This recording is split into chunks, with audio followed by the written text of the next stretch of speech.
BJP CPM Congress আমাদেরকে certificate দেবে, ISF সেটা মাথায় নিয়ে চলবে নাকি? আইএসএফ মানুষের প্রতি ভরসা রাখে, মানুষের প্রতি আস্থা রাখে। হই হই করলাম, ভোট মিটে গেল, আবার সেই পাবলিককে গালি দিলাম, ওটা আমরা করি না। 2021 সালে মানুষ আমাদের সাথে ছিল, যতটা তারা পেরেছে ভোট দিয়েছে। 8 লক্ষের অধিক ভোট আমরা পেয়েছিলাম। সংযুক্ত মোর্চায় প্রায় 40 লক্ষের কাছাকাছি ভোট পেয়েছিলাম। সবটাই কিন্তু আমরা গ্রহণ করেছিলাম। অন্যজন অনেকে অনেক কথা বলেছে, মানুষ ভোট দেয়নি, বেইমানি করেছে, হ্যান করেছে, ত্যান করেছে, ওটা আমি বলবো না। মানুষ স্বতঃস্ফূর্তভাবে উপস্থিত হয়েছে, ভালোবাসার হাত বেরিয়ে দিচ্ছে। আশা করছি এই ভোটটা আমাদের ইভিএম মেশিনে যাবে। বাংলার মুখ্যমন্ত্রী মজবুর সরকার চান, মজবুত নয়, একথা বিজেপির কেন্দ্রীয় নেতা বলেছে। আইএসএফ কি এই কথার সপক্ষে? আমরা বিজেপির ভাষায় মজবুত আর তৃণমূলের ভাষায় মজবুর, এই দুটো কি ভরসা করতে পারি না। আমরা 10 বছরের তাদের ভাষায় মজবুত সরকার দেখলাম। আদানি আম্বানিদের অর্থনীতির রকেটের গতিতে বাড়লো, ঋণ খিলাপি বেড়ে গিয়ে বিদেশে চলে গেল এই মজবুত সরকারের আমলে। বেকারত্বের সংখ্যা ক্রমশ বেড়ে যাচ্ছে, তার 86% আমাদের মতো যুব সমাজের। আপনার কালো টাকা বিদেশ থেকে ফিরিয়ে নিয়ে এসে 15 লক্ষ টাকা করে অ্যাকাউন্টে দেবে বলেছিল। এই বিজেপির ভাষায় মজবুত সরকার ফেল হয়েছে। আর মজবুত সরকারের কথা বলছেন মমতা ব্যানার্জির, ডবল চাকরি দেওয়ার কথা বলেছিল। চাকরি তো দূরের কথা, এখন আমাদের 26,000 ছেলে মেয়ের চাকরি বাতিল হয়েছে। এই মজবুত সরকারের তৃণমূলের ভাষায় বলেছিল 11 সালের আগে ক্ষমতায় আসলে মুসলমানদের শিক্ষা, স্বাস্থ্য, কর্মসংস্থানের ব্যাপক উন্নতি হবে। আরো অবনতি হয়েছে। দলিতদের অনেক কিছু হবে, আদিবাসীদের অনেক কিছু হবে। 6 মাসের মধ্যে শিল্প করে দেব। সরকারি কর্মচারীদের কেন্দ্রীয় সমাহারে ডিএর জন্য তিনি সওয়াল করেছিলেন।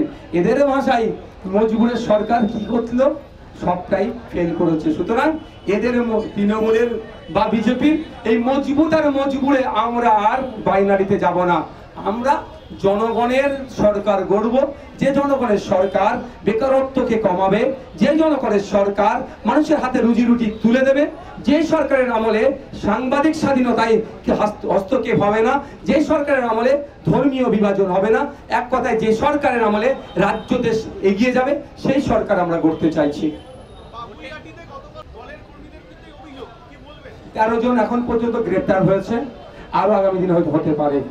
কাগের মাংস খায় না আমরা শুনেছি, তৃণমূলকে খুন করে, এটা নতুন কিছু নয়। খোঁজ নিলে দেখা যাবে হয়তো সিন্ডিকেট রাজকে কন্ট্রোল করবে। কার হাতে 25%, কার হাতে 75% কন্ট্রোল থাকবে, কে 75% পাঠাতে পারবে, তার লড়াই হয়তো হতে পারে। তারপরে বলবো, এই খুন খারাপির রাজনীতি আমরা পছন্দ করি না। তৃণমূলেরই খুন হোক না কেন, সেও একজন মানুষ, তারও একজন পরিবার আছে, তারও সন্তান থাকতে পারে, তারও স্ত্রী থাকতে পারে, তারও পিতা আছে। এই অন্যায় যেটা করছে তৃণমূলের আমরা মেনে নিতে পারছি না। আমরা চাই শান্তিপূর্ণভাবে মানুষ বসবাস করুক, যার যে রাজনৈতিক মতাদর্শ নিয়ে চলছে চলুক, বা নিজেদের মধ্যে গোষ্ঠীদ্বন্দ্ব যেটা হচ্ছে সেটা অবিলম্বে বন্ধ হওয়া দরকার।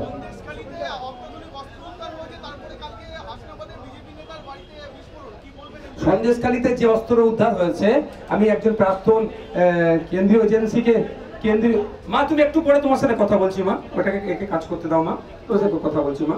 কেন্দ্রীয় যে তদন্ত করেছে, একটা প্রাক্তন কেন্দ্রীয় এজেন্সির একজন কর্তার সাথে আমি কথা বলছিলাম, যে ওখানে সম্ভবত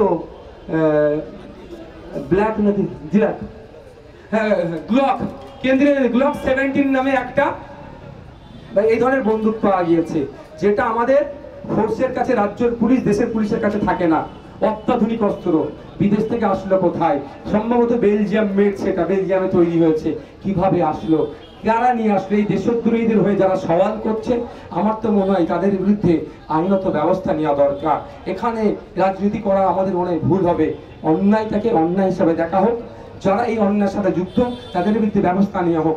আর হাসনাবাদে এক বিজেপি নেতার বাড়ির অদূরেই তার ভাইয়ের বাড়িতে বিস্ফোরণ ঘটেছে। যদি এই বিজেপি নেতার বাড়িতে বিস্ফোরণ রেখে মানুষের মধ্যে তেজস্ক্রিয়া রেখে মানুষের মধ্যে বিভেদ করার চেষ্টা হতো, আমাদের সিআইডি ওখানে পৌঁছেছে, তদন্ত করছে। আশা করবো আমাদের সিআইডির কাছ থেকে নিরপেক্ষতা বজায় রাখবে। যদি ওর বাড়িতে দিয়ে কইতে অঘটন ঘটানোর চেষ্টা করে, যারা ওই নেতার বাড়িতে দিয়ে অঘটন ঘটানোর চেষ্টা করছে তাদের বিরুদ্ধে ব্যবস্থা গ্রহণ করবে। আর ওই নেতা যদি বাড়িতে রেখে মানুষের মধ্যে বিভেদ তৈরি করার জন্য ওটা রাখে, তার বিরুদ্ধে ব্যবস্থা গ্রহণ করুক। আমি আশা করব নিরপেক্ষতার সাথে আমাদের সিআইডি তদন্ত করবে। দেখুন, এরা বাইনারি বারবার তৈরি করার চেষ্টা করছে, বিজেপি তৃণমূলের বাইনারি। ওই বাইনারি আমাদের ভাঙতে হবে, অন্যায়কে অন্যায় হিসাবে দেখতে হবে। বিদেশি অস্ত্র পাওয়া গিয়েছে, তদন্ত হবে, কে কোথায় কিভাবে নিয়ে এসেছে সেটা তদন্ত করে বেরিয়ে আসবে। আমি কোনো পার্টিকুলার রাজনৈতিক দলকে আমি দোষারোপ করব না, কিন্তু যেভাবে তৃণমূল সন্দেশখালীর হয়ে ব্যাটিং করছে, আমার তো সন্দেহ লাগছে যে তৃণমূলের স্পন্সর ছিল না তোটা। মুর্শিদাবাদের চেতিয়ারি ঘোষে ফের আবার আজকে সকালে 1 ড্রাম তাজা বোমা উদ্ধার। আমাদের রাজ্য তো বোমের স্তূপে, ভারতের স্তূপে দাঁড়িয়ে আছে। বিভিন্ন জায়গায় দেখুন না, এই তো দত্তপুকুরে কিভাবে তেজস্ক্রিয় বোমা দিয়ে ওখানে বিস্ফোরণ ঘটলো, বাজি কারখানা আড়ালে কিছু করতে পারলো না, আমাদের এক নেতাকে অ্যারেস্ট করেছিল। এটা ছাড়া ওদের কিছু করার আছে? ওরা তো এই শিল্পকে চালাচ্ছে। খবর পেয়েছিলাম ওখানকার বোম নাকি ভাঙড়েই যেত, আমাদের কর্মীদের ওই বোমই চালিয়েছে। আজকে যে ঘটনা ঘটেছে, বিভিন্ন জায়গায় উদ্ধার হচ্ছে, রাজ্য সরকার তো ব্যর্থ।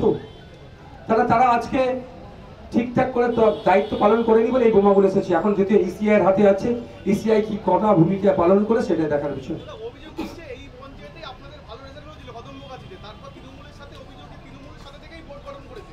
কিভাবে মানুষকে বোঝাবেন যে আইএসএফ কে ভোট দিতে? না, যারা ভোট গঠন করেছিল তারা একটা ভুল বুঝিয়ে তাদেরকে দেওয়া হয়েছিল, অনেক হুমকি দেওয়া হয়েছিল, মানে এমন একটা পর্যায়ে এসে দাঁড়িয়েছিল, হয় তাদের মানে মৃত্যুর সম্মুখে, মানে তাদের একদম গান পয়েন্ট ধরেছিল। সেক্ষেত্রে তারা এখানে সবাই আছে কম বেশি, তারা কিছু করার ছিল না। আমাদের কয়েকজন নেতৃত্বের সাথে আমাদের সাথে ডাইরেক্ট সরাসরি তারা সাহস হয়ে উঠে পড়েনি, তারা আমাদের সাথে না যোগাযোগ করো। তারা সেই মুহূর্তে বাঁচার জন্য, স্বল্প টাইমে বাঁচার জন্য তারা একটা ভূমিকা নিয়েছিল, কৌশল অবলম্বন করেছিল, জাস্ট এতটুকুই। তার সাধারণ মানুষ ভালো করে জানে সাময়িক সময়ের জন্য তারা কেন গিয়েছিল না গিয়েছিল। আমরা তো বারবার বলি, আমরা বলি যদি দেখছো বিপদ আসতে পারে, তৃণমূল তোমার অত্যাচার করছে, তুমি তৃণমূলের ঝান্ডা নিয়ে প্রথম সারিতে হাঁটো, কিন্তু ভোটটা ইভিএম মেশিনের সামনে খাম চিহ্নে দিও। আমরা মানুষকে ক্ষতি করে আমরা নতুন করে আমার হাসানুজ্জামান ভাইয়ের মতো কাউকে শহীদ দেখতে আমরা চাইছি না, তার পরিবারের মতো কাউকে, বাচ্চাদের মতো কাউকে অনাথ দেখতে চাইছি না। আমরা ওই নোংরা পলিটিক্স করি না, লাশের উপরে রাজনীতি আমরা করি না। বিগত নির্বাচনে একজনের আসছে কতটা হাসানুজ্জামান ভাই, তার পরিবার আছে। আমরা এই বছরে একবার করে এসে মালা পরিয়ে দিয়ে চলে যাই না, অমর হয়ে বলি না, খোঁজ নিয়ে দেখতে পারেন। হয়তো বছরের নির্দিষ্ট ওই দিনটা আমরা আসি না, সারা বছর আমাদের কর্মী বেঁচে থাকলে হাসানুজ্জামান আমাদের হয়ে লড়াই করতো, আমাদের হয়ে কথা বলতো। তিনি আমাদের মধ্যে নাই, তার পরিবার আমাদের সাথে যাতে যুক্ত থাকতে পারে, আমরা যে আইএসএফ এর পরিবার সেই রকম পরিবার হিসাবে তাকে আমরা আগলে রেখেছি। শুধু হাসানুজ্জামান নয়, আমাদের আরো 3 জন কর্মীকে শহীদ করেছে এই তৃণমূলের আমলে, ভাঙড়ের 3 জন, তাদের পাশেও আমরা তাদেরকে আইএসএফ আগলে ধরে রেখেছে। এই নির্বাচনে আমি আশা করব শান্তিপূর্ণভাবে ভোট হবে এবং মানুষ এই হানাহানিতে জড়িয়ে পড়বে না। আপনারা ভালো করে জানেন হাসানুজ্জামানকে যারা শহীদ করেছে তারা কিন্তু ঘরের রান্নার ভাত তারা খেতে পারছে না, তাদেরকে পালিয়ে বেড়াতে হচ্ছে। আমি চাই না তারা ওই রকম ভাবে অন্য কারো পরিবার পালিয়ে বেড়াক, অর্থাৎ হিংসা থেকে তারা দূরে থাকুক। আনন্দপুরে পোস্টার ব্যানার লাগানোকে কেন্দ্র করে সেখানে বিজেপির এক সভানেত্রীর ওপর অস্ত্র দিয়ে ধারালো। প্রতিনিয়ত ওই রকম আইএসএফ এর কর্মীদের উপরে হচ্ছে, আইএসএফ এর পতাকা নিয়ে আগুন জ্বালিয়ে দিচ্ছে, মারধর করছে, পতাকা লাগানোর জন্য, ব্যানার লাগানোর জন্য মারধর করছে। যেভাবে বিরোধী পরিসরকে, গণতন্ত্রের পরিসরকে তৃণমূলের দ্বারা আক্রান্ত হতে হচ্ছে, এটা কোনোভাবেই মেনে নেওয়া যায় না। আমরা ধিক্কার নিন্দা জানাচ্ছি প্রতিটা ক্ষেত্রে।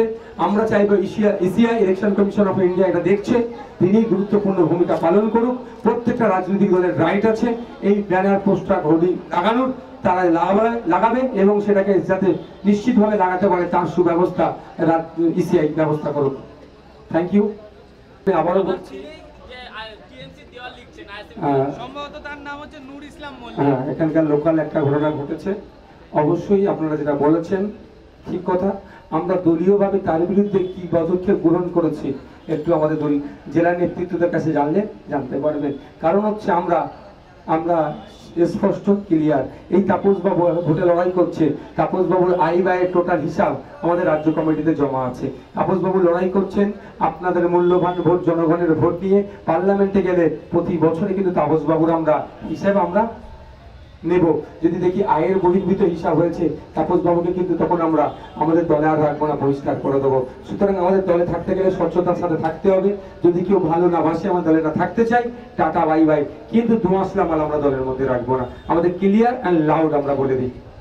Thank you. বেশ কিছু বুথে মানুষ পঞ্চায়েত ভোটে ভোট দিতে পারেনি এবং লোকসভা ভোটে ভোট দেবেন না।